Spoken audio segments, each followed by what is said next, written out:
Selamat pagi kepada kita semua. Perkenalkan, nama saya Fitri Jelita Hutajulu. Saya bersekolah di salah satu SMK negeri di Kota Medan. Berbicara tentang bully, seringkali bully terjadi di sekitar kita, terutama di tingkat yang lebih kecil sampai di tingkat yang lebih besar, baik di sekolah maupun di tengah-tengah masyarakat. Jadi, apa itu bully? Pada video kali ini, saya akan membahas tentang apa itu bully. Bully dalam bahasa Indonesia adalah perundungan. Arti dari kata perundungan itu sendiri adalah perilaku atau tindakan intimidasi yang dilakukan secara berulang-ulang oleh sang pelaku kepada sang korban. Yang menjadi masalah pokok dalam perundungan ini sendiri adalah pelaku yang menjadi peran dan juga korban dalam perundungan. Seorang pelaku biasanya akan merasa hebat karena ia bisa menguasai atau menghina orang yang dibulinya. Sedangkan korban biasanya akan merasa tertekan atas apa yang pelaku lakukan. Proses-proses perundungan yang dilakukan secara berulang-ulang akan memberikan dampak negatif yang begitu besar bagi sang korban.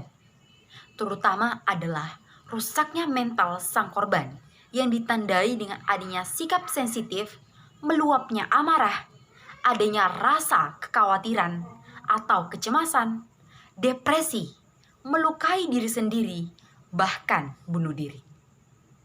Menurut data yang ada, kita tahu bahwa banyak korban dari pembulian yang tidak melaporkan kejadian yang dialaminya, terutama karena merasa malu ataupun takut.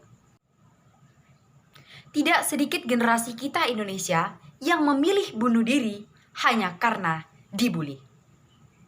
Jadi, yang menjadi pertanyaannya adalah, apakah pelaku masih mempunyai hati ataukah sudah membeku dan tak lagi berarti? Bagi pelaku, biasanya ia melakukan ini sebagai bentuk kekuasaan atau kesenangan karena ia merasa hebat. Menggunakan jari untuk menghina dan mencaci maki, menyebarkan foto-foto atau kata-kata untuk merusak reputasi. Terkadang, pembulian terjadi karena adanya perbedaan di dalam kehidupan kita.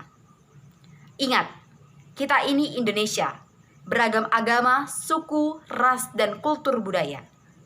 Perbedaan adalah hal yang wajar. Jangan sampai karena perbedaan, kita menjadi orang yang suka membuli.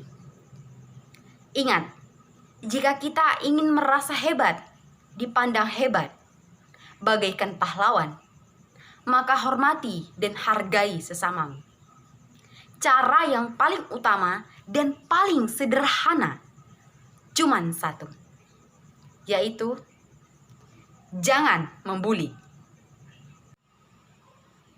Ingat, kita hebat bukan karena kita melakukan kekerasan atau penghinaan, tapi kita hebat karena kita bisa menghargai perbedaan.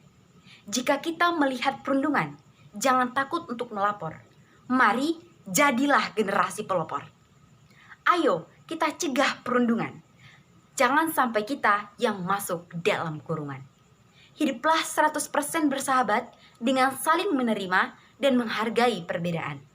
Ayo kita hentikan perundungan sebelum perundungan yang menghentikan kita dari masa depan. Stop bullying, be a friend. Inilah penjelasan singkat dan motivasi dari saya, Analisa Fitri Jelita Hutajulu. Salam generasi muda.